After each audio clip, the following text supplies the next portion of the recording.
On December 1, 1989, a deputy sheriff in Wilshire County, Florida, discovered an abandoned car parked off a fire trail in Ormond Beach. The car was locked and keys were missing.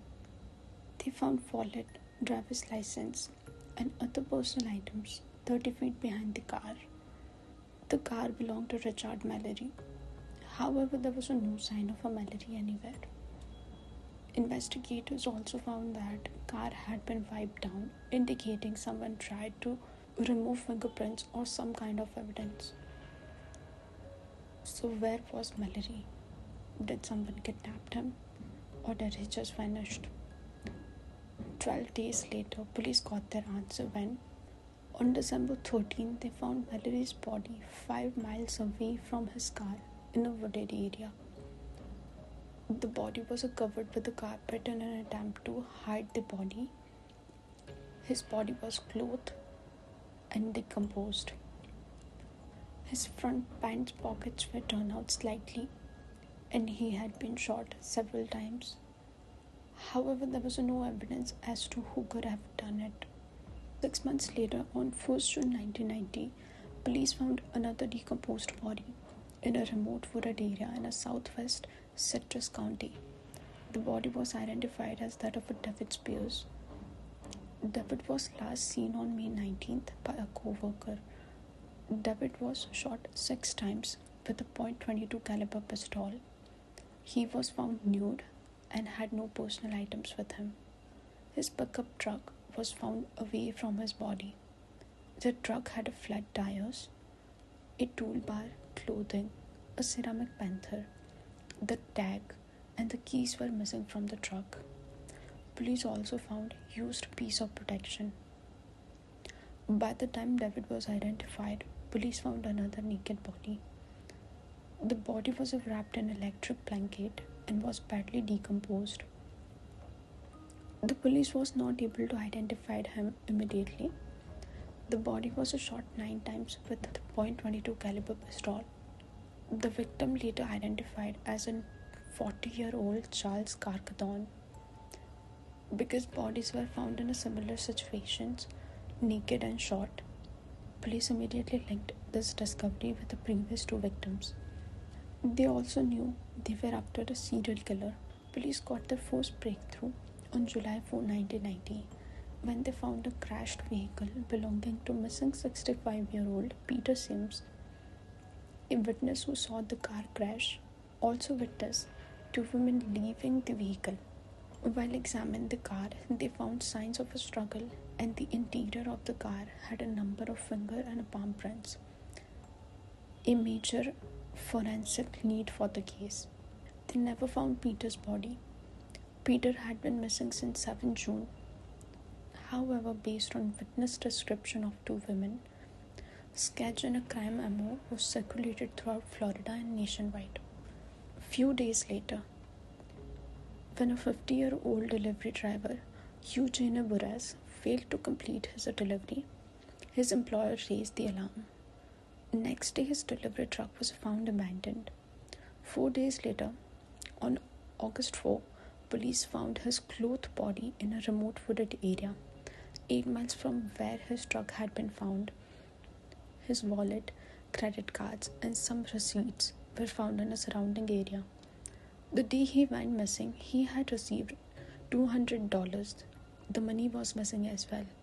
He had been shot twice with a .22 caliber pistol.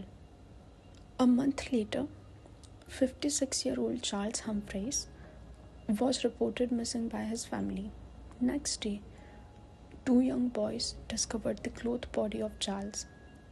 When police arrived, they found his wallet and car were missing. His pockets were turned inside out. Later, his wallet was found 50 miles away from his body. He had been shot 7 times with a .22 caliber pistol. Some bruises were also found on his arm. His car was found abandoned with the license plate removed. 2 months later, another naked body was found. Victim was identified as a 60-year-old Walter Antonio. He had been shot 3 times with a .22 caliber pistol. By now, 6 victims had been found. Police had already recognized similarities in all the cases. Most victims were found naked, miles away from their abandoned vehicle. They all had been robbed. A serial killer was out there. The sketches of 2 women were already in news. By mid-December of 1990, police had a number of useful leads. One of them led them directly to Tyria, one of the suspects who fled from the crash car. Along with her, police got 3 additional names: Lee, Laurie Crotty, and Cami Marshgren. All of them match description of the second photo of a circulated sketch. Now investigation was going in some direction. The whole case got strengthened when law enforcement discovered items belonging to some victims at a pawn shops. Cami Crane had sold a camera belonging to Richard Mallory at a pawn shop. The case got a big breakthrough when they found another fingerprint on a receipt. According to Florida law, a person pawning any item had to provide their fingerprint identification. As a result, suspect's thumbprint was on a receipt. Cami had also found a set of tools that reported missing from David Spears' truck.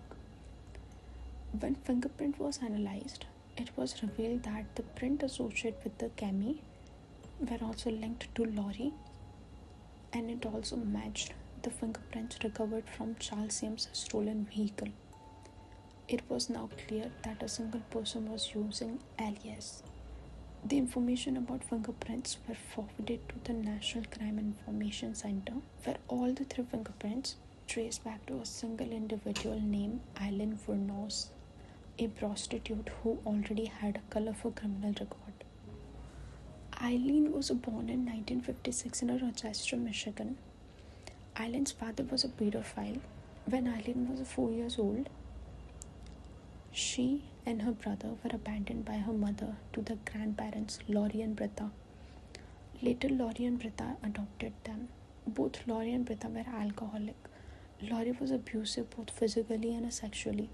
Laurie used to force Aileen to strip out of her clothes and beat her. Her grandfather had sexually assaulted her when she was a child. By the age of 11, she had begun engaging in sexual activity at school in exchange for food, drugs, and cigarettes. When she turned 14, she was raped by a friend of her grandfather, and as a result, Aileen got pregnant. After birth, she was forced to give up the baby for adoption. After a few months, she dropped out of school. At 15 years old, after her grandmother's death, her grandfather threw her and her brother out of the house.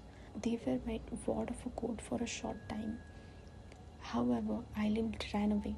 She began living in the woods and started supporting herself through prostitution. She used to carry .22 caliber pistol for protection. By the age of 18, she started engaging in criminal activity and she got arrested a number of times. 2 years later, while hitchhiking to Florida, she met a 69-year-old yacht club president, Louis Val. Their romance turned into marriage very quickly. However, a few weeks after their marriage, Aileen hit Louis with his own gun, which led to Louis getting restraining order against Aileen. After that incident, she returned to Michigan, where she was arrested for throwing a cue ball at a bartender's head.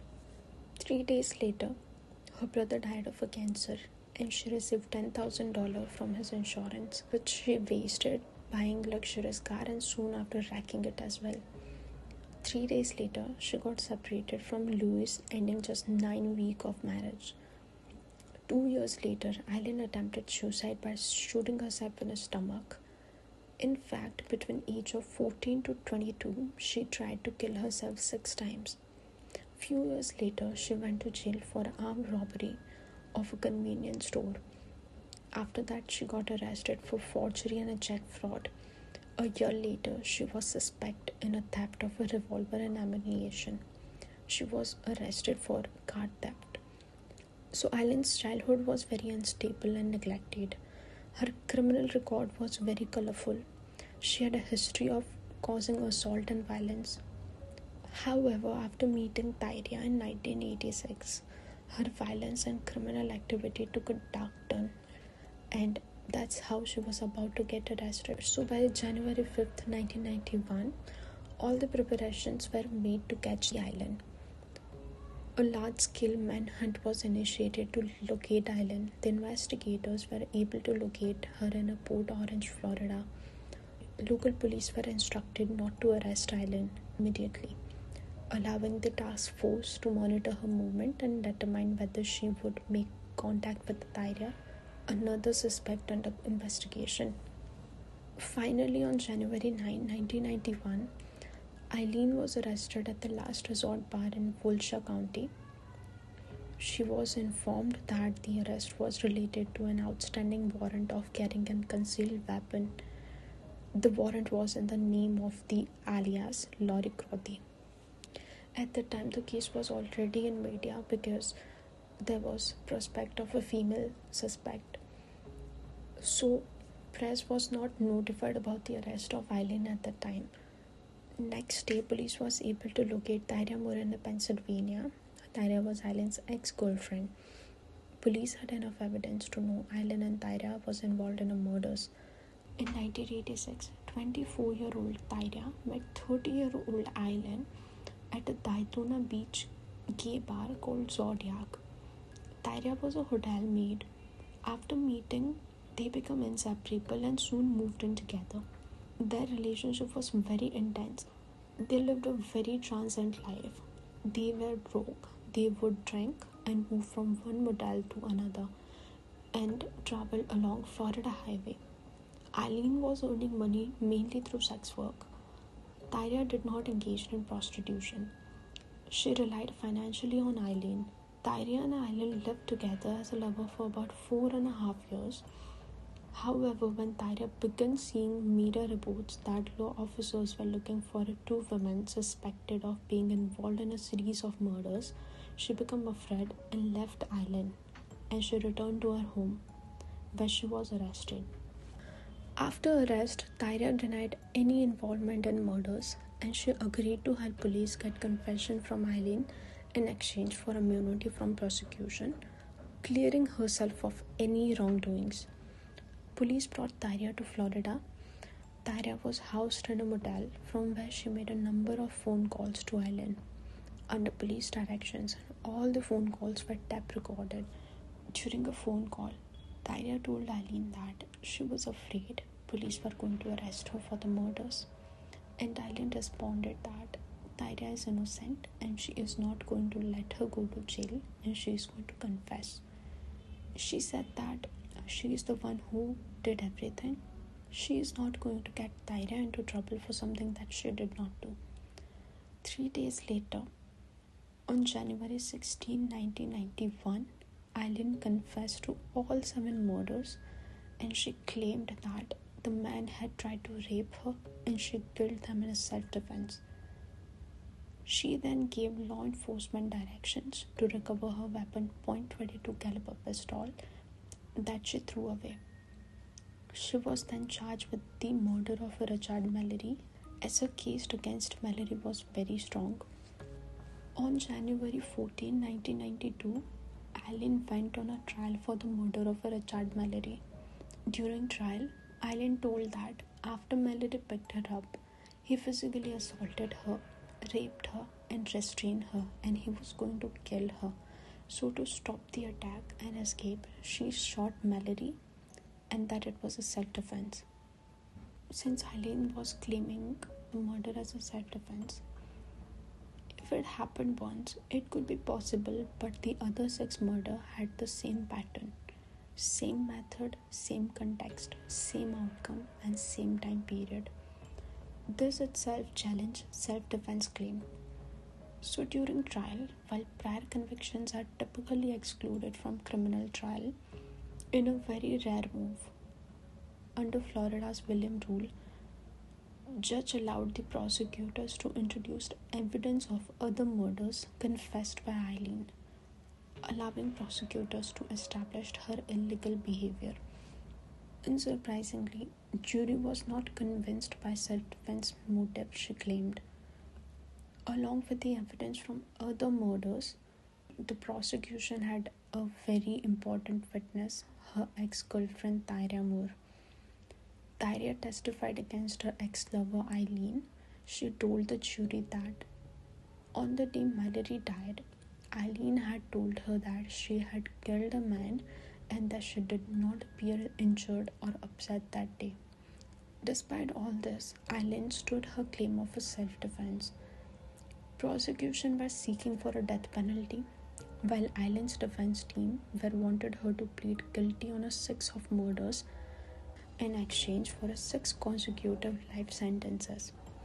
Only 6 murder because Peter Siam's body was never found and whose murder Aileen continued to deny despite evidence linking her to a stolen car.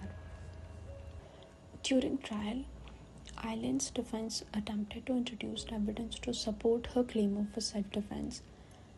Defense showed records indicating that Richard Mallory previously had been convicted of attempted rape and had served time in maximum security correctional facility that specialized in the treatment of sexual offenders.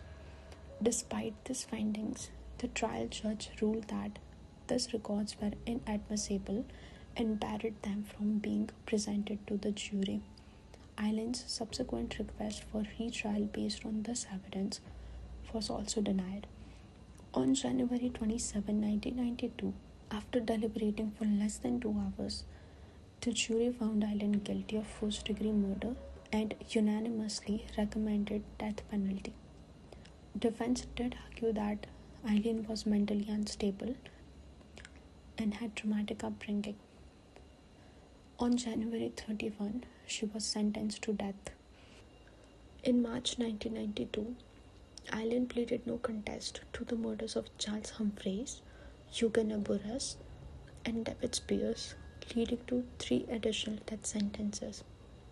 She told the court that she wanted the execution to proceed without delay. She described the world as a deeply corrupt and expressed a desire to escape it. She later pleaded guilty to the murder of Charles Carscadon and Walter Antonio, receiving 2 more death sentences. Aileen was never charged with the murder of Peter Siams because his body was never found. In total, she received 6 death sentences. In later statements, she withdrew her claim of a self-defense and admitted she was motivated by money. She often changed her story.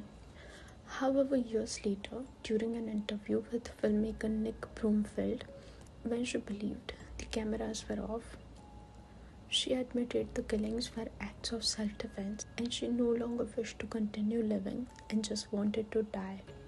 Aileen was held on a death row at a Broward Correctional Institution before being transferred to Florida State Prison for execution. In 1996, her appeal to the U.S. Supreme Court was denied. In 2001, she asked the Florida Supreme Court to dismiss her lawyers and all her remaining appeals, openly admitting to the murders and insisting that she was competent and sane, contradicting her defense team's claim of her being mentally ill. Despite objection from her attorneys, a court-appointed panel of psychiatrists agreed that she understood her decision. In 2002, Aileen accused prison staff of abusing and mistreating her, contaminating her food, and harassing her. In weeks before her death, Aileen gave several interviews to filmmaker Nick Broomfield. She spoke about her impending execution. She expressed deep anger towards society, justice system, and media, saying they had benefited from her story. Her final recorded statements reflect bitterness rather than a remorse. Aileen was executed by lethal injection on October 9, 2002.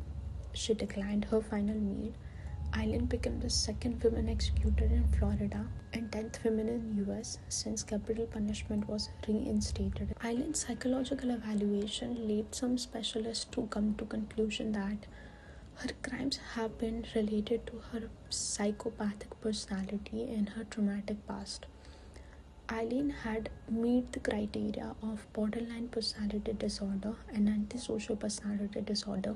According to criminologist Bryce Arrigo, Eileen's childhood sexual abuse, years in sex work caused irreversible psychological damage to her. Her mother abandoning her, combined with grandmother failing to protect her from abuse by her grandfather, leading to lack of development of mother-daughter bond for a young Aileen. According to him, damage became worse when she learned that her grandparents were not her biological parents. She had explosive temper, limiting her ability to make friends. She had difficulty maintaining relationship. Her traumatic upbringing, abuse, both physical and sexual, had been partially linked to the development of her borderline personality disorder. Such childhood trauma can interfere with the normal mental development, forcing the mind to rely on survival mode like emotional detachment, disassociation, and black and white thinking. In the end, Aileen was not remembered simply as a serial killer or a victim of her past. She becomes something far more uncomfortable, a reminder of how violence, trauma, neglect, and betrayal can collide in a single human life. Whether her killings were acts of self-defense, cold calculation, or something far more fractured, one truth remained unchanged: 7 men were dead, and nothing could undo that loss.